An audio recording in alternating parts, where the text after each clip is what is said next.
ಇನ್ನು ಶಿಕ್ಷಣ ಇಲಾಖೆಗೆ ಸಚಿವರೇ ಇಲ್ಲ. ಶಿಕ್ಷಣ ಇಲಾಖೆಗೆ ಸಚಿವರಿಲ್ಲದೆ ಶಿಕ್ಷಣ ವ್ಯವಸ್ಥೆ ಗೊಂದಲ ಪರಿಸ್ಥಿತಿಯಲ್ಲಿದೆ ಅಂತ ಹೇಳಿ ಒಂದು ಕಡೆ ಕಾಮ್ಸ್ ಅಧ್ಯಕ್ಷರು ಕೂಡ ಆಕ್ರೋಶವನ್ನು ಹೊರ ಹಾಕ್ತಾ ಇದ್ದಾರೆ. ಶಿಕ್ಷಣ ಖಾತೆ ಖಾಲಿ ಖಾಲಿ. ಯಾರು ಶಿಕ್ಷಣ ಸಚಿವರು ಈ ಹಿಂದೆ ಇದ್ರು? ಮಧು ಬಂಗಾರಪ್ಪನವರು. ಆದ್ರೆ ಈಗ ಯಾರು? ಇನ್ನೂ ಕೂಡ ರಾಜ್ಯದ ಕೆಲವೊಂದಷ್ಟು ಇಲಾಖೆಗಳಿಗೆ ಸಚಿವರನ್ನ ನೇಮಕ ಮಾಡಿಕೊಳ್ಳುವಲ್ಲಿ ಸರ್ಕಾರ ಕೂಡ ಒಂದು ಕಡೆ ವಿಳಂಬವನ್ನ ಮಾಡ್ತಾ ಇದೆ.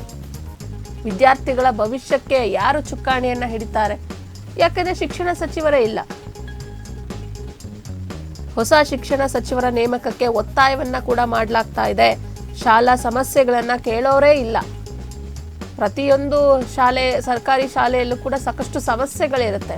ಈ ವರ್ಷ ಅಂದ್ರೆ ಜೂನ್ ತಿಂಗಳಿನಲ್ಲಿ ಸರ್ಕಾರಿ ಶಾಲೆಗೆ ದಾಖಲಾಗಬೇಕಾಗಿರುವಂತಹ ಮಕ್ಕಳ ಸಂಖ್ಯೆನೂ ಕೂಡ ಕಡಿಮೆ ಆಗ್ಬಿಟ್ಟಿದೆ. ಮಕ್ಕಳನ್ನ ಸರ್ಕಾರಿ ಶಾಲೆಗೆ ಸರ್ಕಾರಿ ಶಾಲೆಗಳಿಗೆ ಸೇರ್ಕೊಳ್ಳುವಂತೆ, ಸರ್ಕಾರಿ ಶಾಲೆಗಳತ್ತ ಆಕರ್ಷಣೆಗೊಳ್ಳುವಂತೆ ಒಂದಷ್ಟು ಕಾರ್ಯಕ್ರಮಗಳನ್ನ ರೂಪಿಸಬೇಕು. ಆದ್ರೆ ಇದಕ್ಕೆ ಶಿಕ್ಷಣ ಸಚಿವರೇ ಇಲ್ಲ. ಶಿಕ್ಷಣಕ್ಕೆ ತಕ್ಷಣ ನಾಯಕತ್ವ ಬೇಕು. ಖಾಸಗಿ ಶಾಲಾ ಒಕ್ಕೂಟಗಳು ಕೂಡ ಒಂದು ತುರ್ತು ಮನವಿಯನ್ನ ಮಾಡ್ತಾ ಇದ್ದಾವೆ. ಶಿಕ್ಷಣ ಇಲಾಖೆಗೆ ಸಿಗದೇ ಇರ್ತಕ್ಕಂಥ ಚುಕ್ಕಾಣಿ, ಸಚಿವರೇ ಇಲ್ಲದೆ ಪರದಾಡ್ತಾ ಇರುವಂತಹ ಶಿಕ್ಷಣ ವ್ಯವಸ್ಥೆ. ರಾಜ್ಯದ ನೂತನ ಮುಖ್ಯಮಂತ್ರಿಯಾಗಿ ಡಿ.ಕೆ. ಶಿವಕುಮಾರ್ ಅಧಿಕಾರವನ್ನ ಸ್ವೀಕರಿಸಿ 1 ತಿಂಗಳು ಕಳೆದಿದೆ. ಶಿಕ್ಷಣ ಖಾತೆ ಇನ್ನೂ ಖಾಲಿ. ಯಾರನ್ನ ಶಿಕ್ಷಣ ಸಚಿವರನ್ನಾಗಿ ನೇಮಕ ಮಾಡಬೇಕು ಅನ್ನುವಂತಹ ಗೊಂದಲನ ಅಥವಾ ಇರುವಂತಹ ಸಚಿವರನ್ನೇ ಮುಂದುವರಿಕೆ ಮಾಡೋದಕ್ಕೆ ಯಾವ್ದಾದ್ರೂ ತೊಂದರೆ ಉಂಟಾಗ್ತಾ ಇದೆಯಾ? ಹೇಗೆ? ಉನ್ನತ ಶಿಕ್ಷಣ ಹಾಗೂ ಶಾಲಾ ಶಿಕ್ಷಣಕ್ಕೆ ಖಾಯಂ ಸಚಿವರೇ ಇಲ್ಲ. ಇನ್ನೇನು ಶೈಕ್ಷಣಿಕ ವರ್ಷ ಆರಂಭ ಆಗಿದೆ. ಪಠ್ಯ ಪುಸ್ತಕ, ಸಮವಸ್ತ್ರ, ಶೂ ವಿತರಣೆ ಇದೆಲ್ಲವೂ ಕೂಡ ವಿಳಂಬದ ಭೀತಿ ಎದುರಾಗ್ತಾ ಇದೆ. 1 ತಿಂಗಳಾಗಿದೆ ಆಗಲೇ ಶಾಲೆ ಪ್ರಾರಂಭ ಆಗಿ. ಮಳೆಗಾಲದ ಹೊಸ್ತಿಲಲ್ಲಿ ಶಾಲಾ ಕಟ್ಟಡಗಳ ಸುರಕ್ಷತೆಯದ್ದೇ ಚಿಂತೆ. ಒಂದು ಕಡೆ ಶಾಲೆಗೆ, ಸರ್ಕಾರಿ ಶಾಲೆಗೆ ಮಕ್ಕಳನ್ನ ಯಾಕೆ ಕಳಿಸೋಲ್ಲ ಅನ್ನೋದಕ್ಕೆ ಇದು ಒಂದು ಕಾರಣ.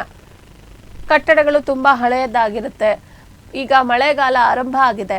ಯಾವಾಗ ಬೇಕಾದ್ರೂ ಮಳೆ ಬಂದಂಥ ಸಂದರ್ಭದಲ್ಲಿ ಮೇಲ್ಛಾವಣಿ ಅಥವಾ ಕಟ್ಟಡ ಕುಸಿದು ಬೀಳಬಹುದು ಅನ್ನುವಂಥ ಭೀತಿ. ದೂರು ದುಮ್ಮಾನಗಳನ್ನ ಕೇಳೋರೇ ಇಲ್ಲ. ಸಮಸ್ಯೆಗಳನ್ನ ಆಲಿಸೋಕೆ ಸಚಿವರೇ ಇಲ್ಲ. ವಾರ್ಷಿಕ ಕಾರ್ಯಕ್ರಮಗಳು ಮತ್ತು ಯೋಜನೆಗಳ ಅನುಷ್ಠಾನದಲ್ಲಿ ಗೊಂದಲ ಉಂಟಾಗ್ತಾ ಇದೆ. ಈಗ ಒಂದು ಅಕಾಡೆಮಿಕ್ ಇಯರ್ ಪ್ರಾರಂಭ ಆಯಿತು ಅಂದರೆ ಅವರು ಸ್ಟಾರ್ಟಿಂಗೇನೆ ಒಂದು ಪ್ಲ್ಯಾನ್ನ ರೆಡಿ ಮಾಡ್ಕೊಳ್ತಾರೆ. ಅದು ವಾರ್ಷಿಕ ಕಾರ್ಯಕ್ರಮ. ಸೊ ಈ ಮಂತಲ್ಲಿ ಈ ಪ್ರೋಗ್ರಾಮ್ ಆಗಬೇಕು, ಅದನ್ನು ನಾವು ಕಂಪ್ಲೀಟ್ ಮಾಡಬೇಕು, ಯೋಜನೆಗಳನ್ನು ನಾವು ಹಾಕ್ಕೊಳ್ಬೇಕು. ಅದನ್ನು ಅನುಷ್ಠಾನ ಮಾಡೋ ನಿಟ್ಟಿನಲ್ಲಿ ಗೊಂದಲ ಉಂಟಾಗ್ತಾ ಇದೆ. ವಿದ್ಯಾರ್ಥಿ ಮತ್ತು ಪಾಲಕರಲ್ಲಿ ಕೂಡ ಆತಂಕ ಉಂಟಾಗ್ತಾ ಇದೆ. ಸಮಸ್ಯೆಗಳನ್ನು ಕೇಳೋಕ್ಕೂ ಯಾರೂ ಇಲ್ಲ, ಪರಿಹಾರ ಒದಗಿಸೋದಕ್ಕೂ ಸಾಧ್ಯ ಆಗ್ತಾ ಇಲ್ಲ. ಸಚಿವರನ್ನ ನೇಮಕ ಮಾಡಿ ಅಂತ ಹೇಳಿ ಒತ್ತಾಯವನ್ನ ಮಾಡಲಾಗ್ತಾ ಇದೆ. ಈ ವಿಚಾರಕ್ಕೆ ಸಂಬಂಧಪಟ್ಟಂತೆ ಖಾಸಗಿ ಶಾಲಾ ಒಕ್ಕೂಟಗಳು ಕೂಡ ಮನವಿಯನ್ನ ಮಾಡಿದ್ದು ಶಶಿಕುಮಾರ್ ಮಾತನಾಡಿದ್ದಾರೆ. ನೋಡೋಣ. ಸರ್ಕಾರದಲ್ಲಿ ಮಂತ್ರಿಮಂಡಲ ಬದಲಾವಣೆ ಆಗಿದೆ. ಈ ಒಂದು ಸಂದರ್ಭದಲ್ಲಿ ಶಿಕ್ಷಣ ಇಲಾಖೆ ಅತಿ ದೊಡ್ಡ ಮಹತ್ವದ ಇಲಾಖೆ. ಇಡೀ ವ್ಯವಸ್ಥೆಯಲ್ಲಿ ಶಿಕ್ಷಣ ಇಲಾಖೆಯಲ್ಲೇ ಸಾವಿರಾರು ಸಮಸ್ಯೆಗಳಿದ್ದಾವೆ.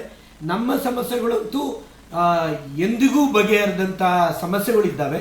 ಇವತ್ತಿನ ದಿನ ಪ್ರಸ್ತುತ ಪರಿಸ್ಥಿತಿಯಲ್ಲಿ ಶಿಕ್ಷಣ ಮಂತ್ರಿಗಳು ಇಲ್ಲದೆ ನಾವು ಪರದಾಟ ಮಾಡಬೇಕಾಗಿದೆ. ಅನೇಕ ಸಮಸ್ಯೆಗಳಿದ್ದಾವೆ. RTE ಗೊಂದಲ ಇದೆ, ಅಥವಾ ಸಾಫ್ಟ್ವೇರ್ಗಳು ಅಪ್ಡೇಟ್ ಆಗಿಲ್ಲ, ಇವತ್ತು ತಂತ್ರಾಂಶ ಉಪಯೋಗಿಸೋಕ್ಕೆ ಯೋಗ್ಯವಾಗಿಲ್ಲ. ಇಂಥ ಒಂದು ಪರಿಸ್ಥಿತಿಯಲ್ಲಿ ಮಾನ್ಯ ಮುಖ್ಯಮಂತ್ರಿಗಳಿಗೆ ಮನವಿ ಮಾಡ್ತಾ ಇದ್ದೇವೆ, ಆದಷ್ಟು ಬೇಗ ಮಂತ್ರಿಮಂಡಲದಲ್ಲಿ, ಅದರಲ್ಲೂ ಶಿಕ್ಷಣ ಮಂತ್ರಿಗಳನ್ನ ನಮಗೆ ಒಂದಷ್ಟು ಕಲ್ಪಿಸ್ಕೊಡ್ಬೇಕು. ಇಲ್ಲ ಅಂದ್ರೆ ತುಂಬಾ ದೊಡ್ಡ ಸಮಸ್ಯೆಗೊಳಗಾಗ್ತೀವಿ. ಅದರಲ್ಲೂ ಕೂಡ ಇನ್ನು ಹೊಸ ಶಿಕ್ಷಣ ಮಂತ್ರಿಗಳು ಬಂದ್ರೆ ಇನ್ನು ಅವ್ರಗಳಿಗೆ ಅರ್ಥ ಮಾಡಿಸೋಷ್ಟೊತ್ತಿಗೆ ನಮ್ದು ಮತ್ತೊಂದು 6 ತಿಂಗಳು ಹೋಗುತ್ತೆ. ಹಾಗಾಗಿ ಪ್ರಸ್ತುತ ಏನು ಪರಿಸ್ಥಿತಿ ಇದೆ ತಿಳಿದವರು ಅಥವಾ ಶಿಕ್ಷಣ ಕ್ಷೇತ್ರವನ್ನ ಅರ್ಥ ಮಾಡ್ಕೊಂಡಿರ್ತಕ್ಕಂಥವರಿಗೆ ಶಿಕ್ಷಣ ಮಂತ್ರಿಗಳು ಮಾಡಿದ್ರೆ ತುಂಬಾ ಒಳ್ಳೆಯದು ಅನ್ನತಕ್ಕಂಥ ಅಭಿಪ್ರಾಯ.